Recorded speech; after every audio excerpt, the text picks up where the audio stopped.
The alarm blared through the polished halls of the Galactic Hegemony Command Center. Red lights flashed as officers from 17 different species rushed to their stations. At the center of the chaos stood Admiral Vexloria, her scaled skin shifting to a deep purple of concern. "Show me again," she ordered, 6 eyes focused on the massive display. The sensor officer, a gelatinous Norl, wiggled nervously. The object appeared at the edge of the Proxima sector. "It's moving at. That can't be right." "What speed?" Vexloria demanded. "Faster than any known ship in the archives, approximately twice our fastest recorded vessel." The room fell silent. The Hegemony prided itself on having cataloged every spacecraft design from all 37 member species. Nothing should surprise them. "Is it one of the restricted military prototypes?" asked Commander Drell, Vexloria's second-in-command. "Negative. Signature doesn't match anything we have, and it's heading straight for the human colony." Vexloria's membrane fluttered. "Contact the human diplomatic mission. Immediately." Lisa Reeves was enjoying her first cup of coffee when her communication device buzzed. She sighed, setting down the cup in her small apartment on the diplomatic level of Hegemony Station. As Earth's lead representative, she rarely got quiet mornings. "Reeves here," she answered, tucking a strand of blonde hair behind her ear. "Commander Reeves, your presence is required at the council chamber. Emergency meeting. Now." Lisa frowned. "What's happened?" "Unidentified vessel approaching human space. Council suspects Earth involvement." "Great, another crisis." Lisa quickly changed into her formal uniform, the dark blue fabric adorned with Earth's planetary emblem. 6 months into her assignment, and the aliens still treated humans with suspicion. As the newest members of the Hegemony, humans were constantly under scrutiny. The council chamber buzzed with agitated conversation when Lisa arrived. Representatives from the most powerful species sat in a semicircle, with Vexloria standing at the central podium. "Commander Reeves," the Admiral acknowledged her.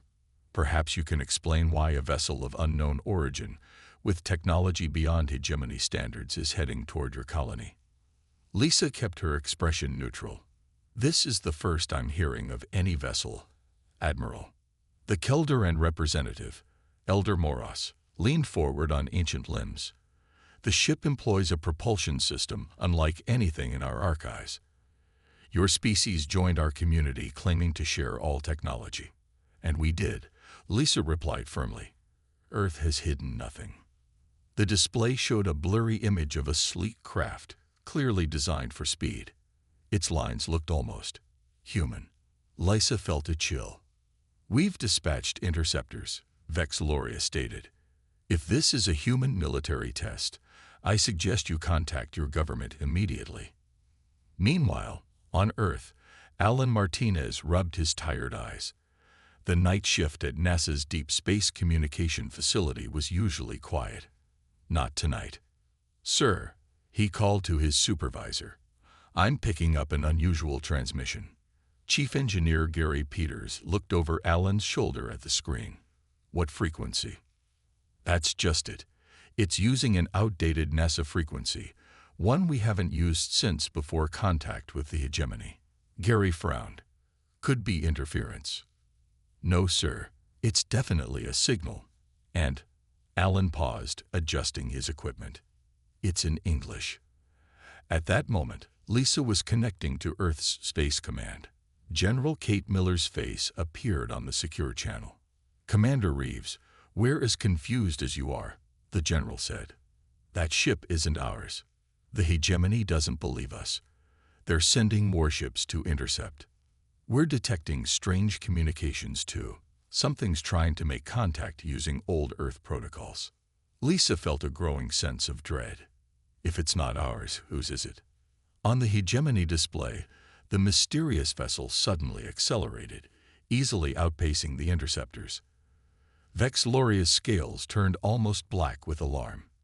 "Impossible," she whispered. The sensor officer's voice shook. "New data, Admiral. We've analyzed its communication patterns. They appear to be human in origin, Every alien eye in the chamber turned to Lisa.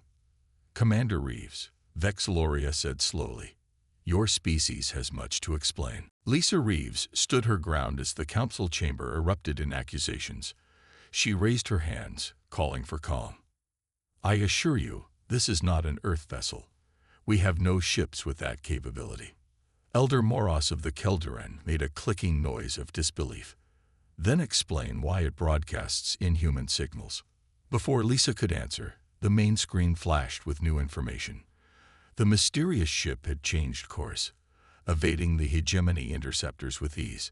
It moved in ways that seemed to ignore basic physics, turning at angles that would crush any living pilot.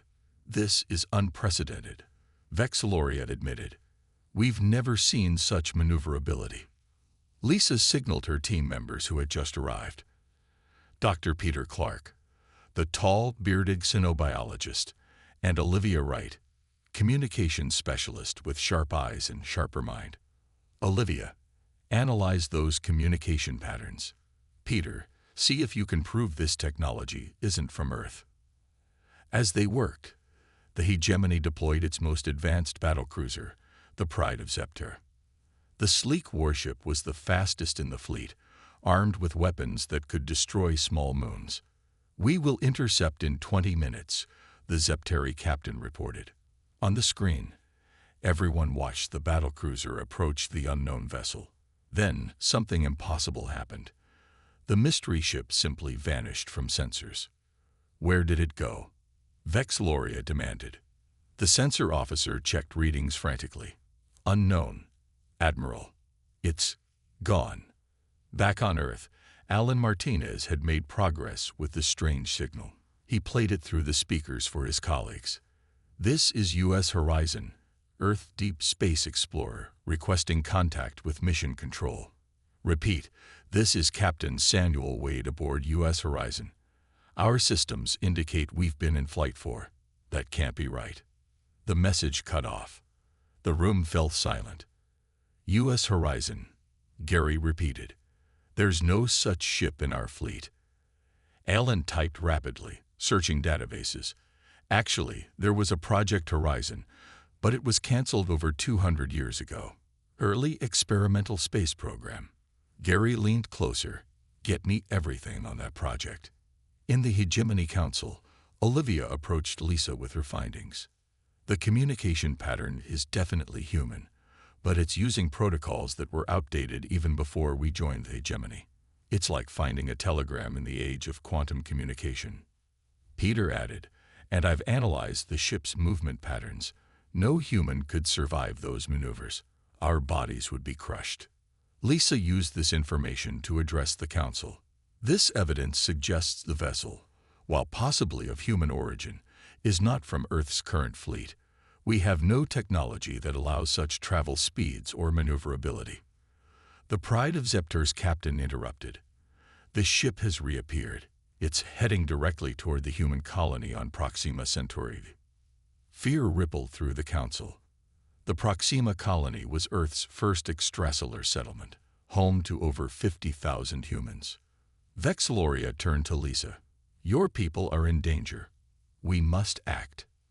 "Let me try communicating with it," Lisa suggested. "If it's broadcasting in human languages, maybe it will respond to us." The Admiral hesitated, then nodded. "One attempt. Then we take action." Meanwhile, in his cramped office at the Earth Historical Archives, Jack Summers received an unusual request. A government official wanted information about early 21st century space programs, specifically something called Project Pathfinder. Jack adjusted his glasses and began searching the ancient records. What he found made his blood run cold. Records of 7 experimental ships, launched in secret, using technology that shouldn't have existed at that time. "That's impossible," he whispered, staring at schematics that predated official faster-than-light travel by almost a century. On the main display in the Hegemony Council, the mysterious ship slowed as it approached Proxima. It was clearly preparing to make contact. The council held its breath as Lisa opened a channel. "This is Commander Lisa Reeves of Earth's diplomatic mission. Unknown vessel, please identify yourself." After a moment of static, a tired, confused voice responded. "This is Captain Samuel Wade of the U.S. Horizon. Where the hell have I been for the last 200 years?" Silence filled the Hegemony Council chamber. Lisa stared at the screen, struggling to process what she had just heard. "Captain Wade," she said carefully, "this is Commander Lisa Reeves. Are you claiming your ship was launched 200 years ago?" "According to my ship's computers, I launched in 2037. Cryosleep was supposed to last 20 years. Something went wrong." The alien representatives murmured among themselves. Vex Loria stepped forward. "Commander Reeves, what is this Project Pathfinder he speaks of? Your species joined the hegemony claiming you had just achieved faster-than-light travel 50 years ago." Lisa had no answer. This revelation was as shocking to her as to the aliens. Back on Earth, Jack Summers dug deeper into the classified files. His security clearance as a historical researcher rarely gave him access to such sensitive information, but someone high up had opened the doors. "Project Pathfinder," he read aloud. "Classified Space Exploration Program, 2030 to 2037.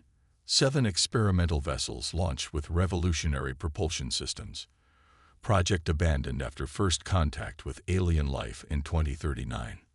He scrolled through the files, finding crew manifests. U.S. Horizon, Captain Samuel Wade. Mission to Proxima Centauri system. Jack picked up his phone. "I need to speak with Space Command immediately. This is about national security." At NASA, Alan Martinez compiled all the transmissions from the Horizon. The ship was sending more than voice messages. It was transmitting detailed technical data. "This can't be right," Alan said, showing the screens to Gary. "These propulsion specifications, they're more advanced than what we use now. How could we have had this technology 2 centuries ago and lost it?" Gary's face darkened. "We need to send this up the chain. Now." In the Hegemony Council, the mood had shifted from suspicion to hostility. The Zepteri representative, Ambassador Krell, stood up. "The humans have deceived us all. They hid their true technological capabilities to gain admission to the hegemony under false pretenses." Other species joined in the accusations. Lissa tried to maintain order. "We are as surprised as you are. This ship, if it truly is from Earth's past, was unknown to our current government." Elder Moros raised a gnarled hand. "I move to quarantine all human worlds until this matter is resolved. No ships in or out." The motion passed quickly. Lissa watched in dismay as the hegemony turned against Earth in minutes. She connected with Earth on a secure channel. General Kate Miller looked grim. "We've received the data from NASA. The historical archives confirm it. We had a secret space program in the 2030s with advanced propulsion technology." "Why haven't I heard of this?" Lissa asked. Kate hesitated. "Because after first contact with the Zepteri in 2039, all records were classified and the program was shut down. Why would we abandon advanced technology? That's what we're trying to figure out." Military leadership from that era left notes suggesting it was part of the technological exchange agreement with the Zepteri. Lisa felt a chill. The Zepteri had been Earth's sponsors into the galactic community. Jack Summers arrived at Space Command with his findings. He spread old documents on the conference table. 7 ships were launched before first contact. The Horizon was bound for Proxima Centauri. The other 6 went to different star systems. After the Zepteri arrived, all mention of these ships was erased from public records. General Miller studied the documents. These ships used a completely different FTL approach than what the Zepteri taught us. And based on these specifications, Jack said, pointing to the technical diagrams, it was better. Much better. Back at the Hegemony Station, Captain Wade's voice came through again. "Commander Reeves, my ship's sensors show multiple alien vessels. Are we at war? Has Earth been invaded?" Lisa took a deep breath. "No, Captain. Earth joined a galactic alliance, but I'm beginning to wonder if we've been lied to this whole time." Across the chamber, she noticed Ambassador Krell of the Zepteri slip out quietly, speaking urgently into a communication device. Something was very wrong. The U.S. Horizon entered orbit around Proxima Centauri, its sleek form gleaming in the light of the red dwarf star. Hegemony ships kept their distance, weapons ready but not firing. Lisa negotiated frantically with the Council. "Let me speak with Captain Wade in person. This situation requires diplomacy, not threats." After heated debate, Vex Loria agreed. "You may take one shuttle to the Horizon. 2 of my officers will accompany you." Olivia volunteered to join Lisa. "We'll need a communications expert. The ship's systems may be outdated." As they prepared to depart, Peter pulled Lisa aside. "I've been analyzing the sensor data. The Horizon's hull shows signs of time dilation. Captain Wade might have experienced only a few years, while 2 centuries passed for the rest of us." The shuttle journey was tense. The Norrell and Keldaran officers watched Lisa and Olivia with open suspicion. "Your species climbed very quickly from planetary travel to galactic politics," the Keldaran officer remarked. "Too quickly, some might say." Lisa ignored the comment. Her focus was on the approaching ship, a relic from Earth's hidden past. On Earth, Alan Martinez and Jack Summers joined General Miller in a secure facility beneath the Rocky Mountains. Old computers were being reactivated, their memory banks loaded with recovered data. "These are the original design specs for the Pathfinder vessels," General Miller explained. "According to the records, we developed FTL technology independently before meeting the Zepteri." Jack studied the schematics. "But this is nothing like the system the Zepteri gave us. This uses gravity manipulation rather than dimensional folding. And according to these efficiency ratings," Alan added, "it's at least 3 times faster than current hegemony drives." "So why did we abandon it?" Jack wondered aloud. General Miller's face was grim. "That's what we need to find out." The shuttle docked with the Horizon. Lisa's heart raced as the airlock opened. Captain Samuel Wade stood waiting, a tall man with a trimmed beard and wary eyes. He wore a uniform unlike any in modern Earth forces, dark blue with silver trim and a patch reading Project Pathfinder. "Commander Reeves," he said formally, "welcome aboard the Horizon." Lisa stepped forward. "Captain Wade, you have no idea how important your arrival is." Wade looked past her at the alien officers. "I'd say I have some idea." Inside the ship's conference room, Wade explained his mission. "We were sent to establish Earth's first extrasolar colony. 7 ships, 7 destinations. I was supposed to wake from cryo-sleep when we reached Proxima, but something went wrong with the timer." "Captain," Lisa said carefully, "Earth already has a colony at Proxima. It was established 30 years ago, using technology provided by the Zepteri." Wade's eyes narrowed. "Who are the Zepteri?" "The first aliens to contact Earth. They arrived in 2039, 2 years after your launch." Wade checked his ship's log. "And they helped humanity join this hegemony." Olivia was examining the ship's systems. "Captain, your propulsion design is unlike anything we use now. It's more advanced than current Earth or even hegemony technology." "That's impossible," Wade said. "This was cutting edge when I left, but after 2 centuries. Lisa leaned forward. "After the Zepteri contacted Earth, we abandoned our own FTL research. They provided their technology instead, as part of a cultural exchange." Understanding dawned on Wade's face. "They sabotaged human progress." The Keldaran officer clicked in agitation. "These are serious accusations." "The evidence is this ship," Wade replied, tapping controls. A holographic display appeared, showing technical specifications. "My drive uses gravitational manipulation to create a warp field. Your current drives use dimensional folding, which is inherently less efficient." The Norrell officer's gelatinous form rippled in apparent shock. Back on Earth, Alan discovered something in the old files. "General, according to this, the Zepteri representatives specifically requested information about our propulsion research during first contact." General Miller's expression hardened. "And 2 weeks later, our government shut down Project Pathfinder. claiming it was obsolete compared to alien technology, which was actually inferior. Jack finished. On the horizon, alarms suddenly blared. Wade checked the sensors. We have multiple ships approaching. They're charging weapons. Lisa received an urgent message from Vexilloria. Commander, the Zepteri have broken from the fleet. They claim the human vessel poses a technological contamination risk and must be destroyed. The horizon shuddered as the first Zepteri shots hit its shields. Captain Wade rushed to the control panel, his hands flying over unfamiliar displays. 200 years old and she still has fight in her, he muttered, activating defense systems. But we can't hold off an entire battle group. Lisa contacted Vexilloria on an emergency channel. Admiral, the Zepteri are attacking without provocation. We've discovered they deliberately sabotaged human technological development. The Admiral's response was cautious.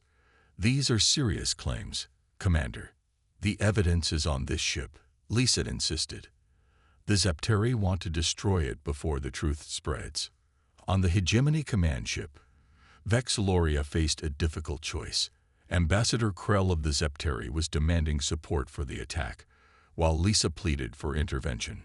The humans violated technology sharing protocols, Krell insisted, scales flaring. That vessel carries banned propulsion systems.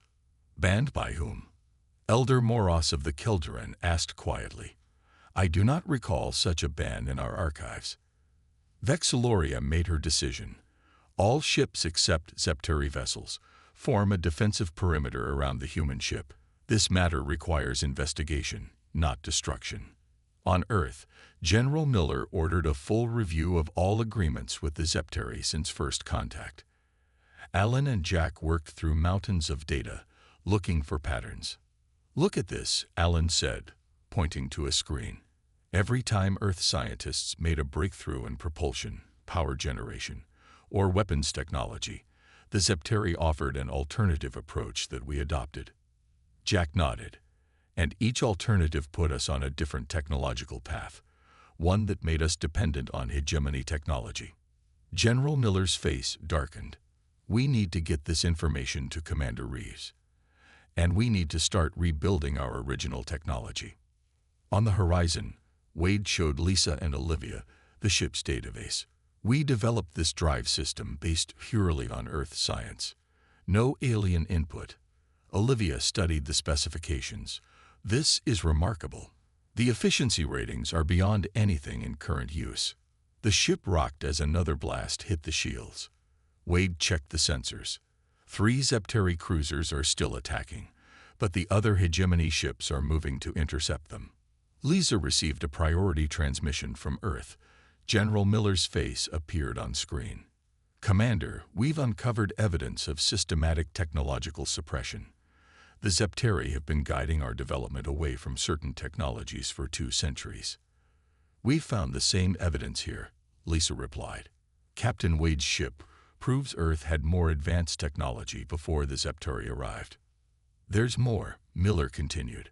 We'd found references to other species who experienced similar guidance when they joined the hegemony. The implications were staggering. The Zepteri, and possibly other elder races, had been controlling technological development across the galaxy.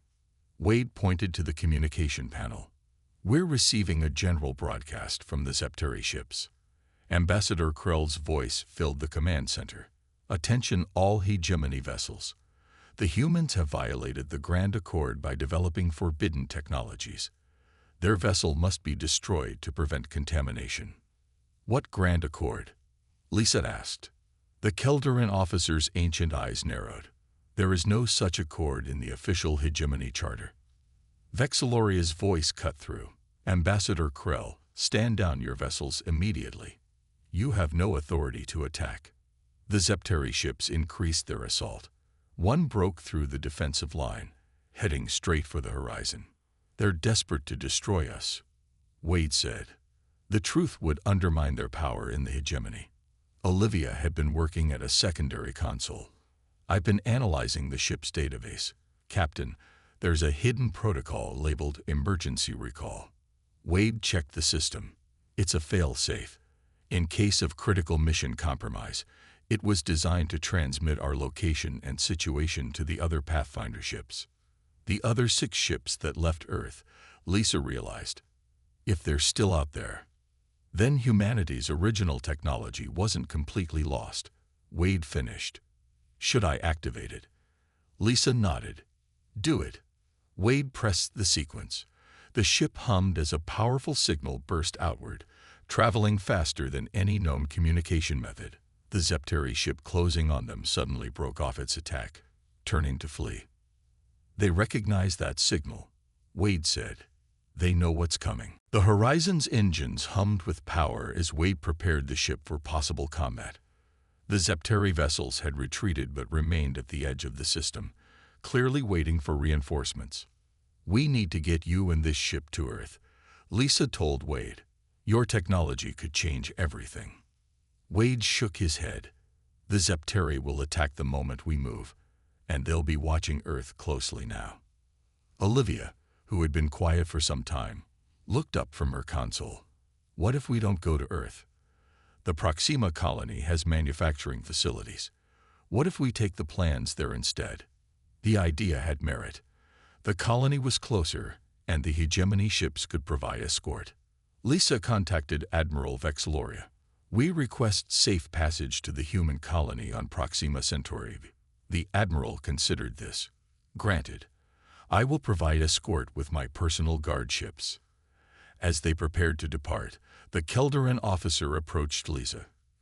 Commander, my people have existed in the hegemony for 10,000 years. In all that time, we believe the elder races guided us wisely. Now I wonder what technologies we too were denied. On Earth, Alan Martinez had made a breakthrough. He called Jack and General Miller to his workstation. I've managed to adapt Captain Wade's drive specifications to our current engineering capabilities, he explained, displaying a complex diagram. We could build a working prototype within months, not years. General Miller studied the plans. Begin immediately. Use whatever resources you need. Jack pointed to his own screen. I've been tracking the emergency recall signal. It's traveling much faster than our current communications. If the other Pathfinder ships receive it, they'll know Earth is ready to reclaim its technology, Miller finished. The Horizon descended toward the Proxima colony, escorted by 5 hegemony vessels. Below, the gleaming domes of humanity's first extrasolar settlement spread across the rocky landscape. Wade watched with mixed emotions. This was my original mission, to help build humanity's future among the stars. You still will, Lisa assured him, just not the way you expected. Suddenly, alarms blared. 3 Zepteri battlecruisers appeared from behind Proxima's moon. Trap, Wade shouted, banking the ship hard. They predicted our move. The hegemony escorts moved to intercept, but the Zepteri ships ignored them, focusing all weapons on the horizon. They're using some kind of tractor beam, Wade reported as the ship shuddered. They're trying to capture us, not destroy us. Lisa realized what was happening. They want your technology to study, not obliterate. They need to know exactly what humanity achieved. Vexilloria's flagship arrived, firing warning shots at the Zepteri vessels. Cease your attack immediately. You violate hegemony law. The lead Zepteri ship responded by firing directly at Vexilloria's vessel, a shocking act of aggression against the admiral of the hegemony fleet. They've completely abandoned pretense, Olivia said. This is open rebellion. Not rebellion, the Keldaran officer corrected. Revelation of their true nature. Wade fought the controls as the tractor beam pulled them toward the largest Zepteri ship. I can't break free without risking structural damage. Lisa made a quick decision. Drop the ship's database into an escape pod. Target the colony. We'll hold their attention. Wade nodded grimly. Transferring data now. While the Zepteri focused on capturing the horizon, a small pod silently ejected from the ship's underside, streaking toward the colony below. At that moment, the space around them seemed to ripple. A massive energy signature appeared on the sensors. What is that? Lisa asked. Wade checked the readings, a smile spreading across his face. That, Commander, is the U.S. Venture, Pathfinder Ship Number 2. A sleek vessel, nearly identical to the Horizon, materialized near Proxima. Then another, and another. The recall signal worked, Wade said with awe. They came back. From the lead ship, a voice crackled over the comm. This is Captain Kelly Brown of the U.S. Venture. Sorry we're late to the party. Had a long way to travel. The Zepteri ships immediately released their tractor beam and began to retreat. Too late for that, Wade muttered, opening a channel to the Venture. Captain Brown, those ships are trying to suppress Earth technology. Don't let them escape. 3 months later, Lisa stood at the window of the newly established Human Technology Center on Earth. Below her, engineers and scientists from 27 hegemony species worked side by side with humans, studying the drive systems from the Pathfinder ships. Quite a change from when we first met, Wade said, joining her at the window. Lisa smiled. The hegemony is still in shock. 5 of the 7 Pathfinder ships returned, each with technology that was hidden from us for centuries. After the battle at Proxima, events had moved quickly. The Zepteri ships were captured by the combined forces of the Pathfinder fleet and Admiral Vexloria's vessels. With evidence of the Zepteri deception presented to the full council, the hegemony had undergone the greatest political shift in its long history. How are the other captains adjusting? Lisa asked.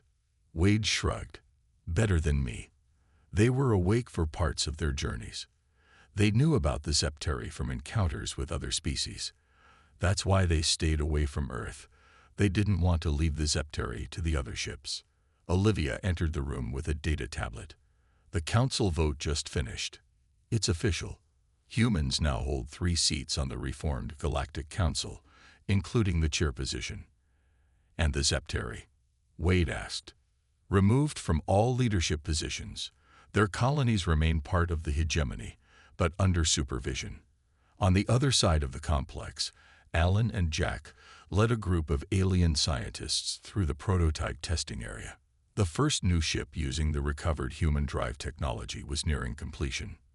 The efficiency is remarkable, said a fresh scientist, her fins quivering with excitement. We abandoned similar research 5,000 years ago, when the elder races suggested alternative approaches. Jack nodded. We found evidence that at least 12 species were directed away from gravitational manipulation technology, always with the same explanation, that dimensional folding was more advanced. A lie that kept us dependent on their approved technologies, the Vresh scientist said bitterly. Alan pointed to the next testing bay. But look what happens when we combine approaches. A small probe floated in a containment field, its drag a hybrid of human and Kelderan technology. 300% more efficient than either system alone. Alan explained. This is what cooperation should look like.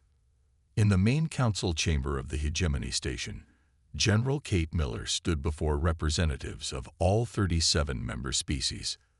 Earth did not come here seeking revenge or dominance, she said firmly. We came seeking truth. For centuries, certain elder races controlled technological development, keeping other species dependent. That era is over.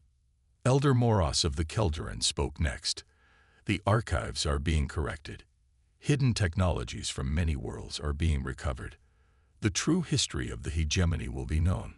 Admiral Vexloria, who had supported the humans throughout the crisis, nodded in agreement.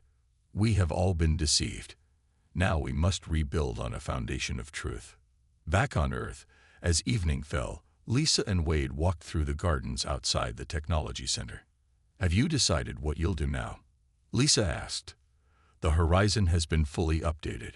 You could explore further than anyone has gone before. Wade looked up at the stars. Maybe. But first, I want to see Earth. 200 years is a long time to be away from home. A young aide rushed up to them, slightly out of breath. Commander Reeves, we've received a transmission from deep space. It's using the Pathfinder emergency protocol. Another ship? Wade asked, suddenly alert. No, sir. It's something else. The signal contains technical data unlike anything we've seen. And a message. What does it say? Lisa asked.